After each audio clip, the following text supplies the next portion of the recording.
Here's how voting recounts work in Florida. With extremely close margins in the races for U.S. Senate and Agriculture Commissioner and a governor's race that is nearing the threshold, it appears as if Florida could be headed for recounts. According to the Miami Herald, unofficial statewide results have to be reported to the state elections office before a recount can be officially ordered. The Florida Secretary of State is required to order a machine recount if the margin in a statewide election is less than 0.5%. In a machine recount, damaged ballots are copied, all ballots are rescanned, and then the number of total votes cast according to the machines are compared with the number of votes initially tallied by the county. If the machine recount numbers are similar, the vote is counted as accurate. And if the margin in the race is larger than 0.25%, the results are counted as official. If the margin after the second round of machine counting falls below 0.25%, then Florida can order a manual recount for federal and state elections. A manual recount involves counting each overvote and undervote by hand. An overvote refers to voters marking more choices than permitted on the ballot, and undervote means the voter made no choice or fewer than the number of allowable choices on the ballot. Keep watching for your daily dose of vitamin C. China and Russia listening to Trump's iPhone calls. It appears that President Donald Trump continues to use unsecured iPhones to talk to his pals instead of using a secure White House line. According to the failing New York Times, Trump has a penchant for using 3 different iPhones. 2 of them have been altered by the NSA to be a bit more secure, while the third is a personal phone. According to anonymous current and former officials, since none of the 3 phones are totally secure, Chinese and Russian spies have allegedly been listening in.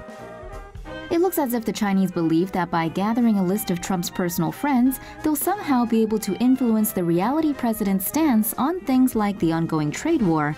Good luck with that. Of course, the Russians didn't want to let the Chinese have all the fun, so they too have been dropping in for a listen. Fortunately for the U.S., most of Trump's conversations are relatively surfacey, and his lack of interest in classified briefings probably means no secrets are getting spilled. Naturally, Trump fired back at the New York Times over Twitter, calling the report fake and saying he preferred using government-authorized hardlines. Unfortunately, that tweet was sent over an iPhone. Oops. Cards Against Humanity buys land to block Trump wall.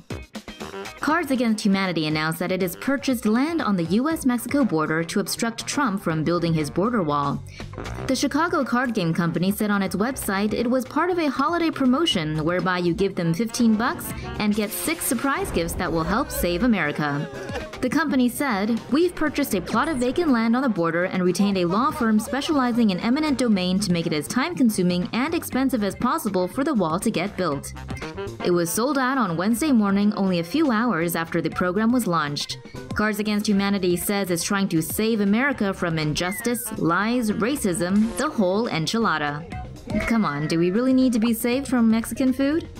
The company hasn't said where the plot is located, but their entertaining YouTube video shows wild horses galloping across an open prairie. Good enough for us. If you build it, they won't come. No, they'll still come. Construction began on 8 different border wall prototype designs on Otay Mesa on Tuesday. Contractors now have 30 days to complete their walls. 4 of the prototypes will be concrete, while the other 4 will be made of various materials. All of the walls will be between 18 to 30 feet high and 30 feet long. 6 contractors from around the country were picked to build the prototypes. Their bids range from $300,000 to $500,000. The border wall project is underway despite lack of congressional funding. Estimates for the cost of the border wall have ranged up to $38 billion US. The Department of Homeland Security is planning to pay for the prototypes with internal funds taken from other programs. Worker falls 40 feet down hold working on Trump wall prototype. That's a hole-in-one for President Trump. Well, more like one in the hole. A construction worker who wasn't paying attention fell down a 40-foot hole at Trump's border wall prototype construction site in Otay Mesa on Wednesday. The man was digging in the foundation for one of the wall prototypes at the time.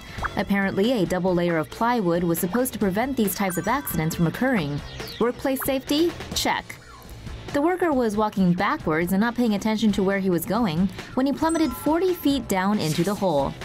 Workplace safety, uncheck. He was hoisted out of the hole and checked for injuries on scene. As he was okay, he got back to work. Construction of 8 wall prototypes began this week. 6 contractors from across the country have 30 days to complete their walls. As to who's going to pay for all this nonsense in the end, clearly, without a doubt, it's going to be Mexico. The Beast gets an upgrade for Trump's inauguration. When he becomes President of the United States, Donald Trump will travel in an upgraded version of the Cadillac-branded limousine used by current President Barack Obama. According to Auto Week, the new presidential state car is expected to sport the looks of a Cadillac Escalade sedan. Known as Cadillac One, or by the Secret Service as the Beast, it will use a Kodiak medium-duty truck frame with custom-made body panels. The 7-seat interior is sealed to protect against a biological or chemical attack, with windows that can withstand armor-piercing bullets. The current edition of the Beast has 20-centimeter thick, heavy armor-plated doors and a reinforced steel plate running underneath the vehicle to protect it from roadside bombs. The presidential limousine has tear gas cannons and a night vision camera, as well as a pump-action shotgun. Extra weapons, an oxygen supply, and bottles of the president's blood type are also on board. The fuel tank is armor-plated and encased in foam to prevent it from exploding. The Kevlar-reinforced tires are puncture and shard resistant, with steel rims that allow the car to continue driving even if the tires are destroyed. The vehicle bears the American flag and the presidential standard while traveling domestically. When abroad, the presidential standard is replaced by that country's flag. The Beast will reveal its upgraded look on January 20th, as it welcomes the 45th President Donald Trump at the 2017 inauguration. Critics are calling for a virtual Trump wall. As construction of Trump's prototype border fences continues down in San Diego, critics are calling for other options.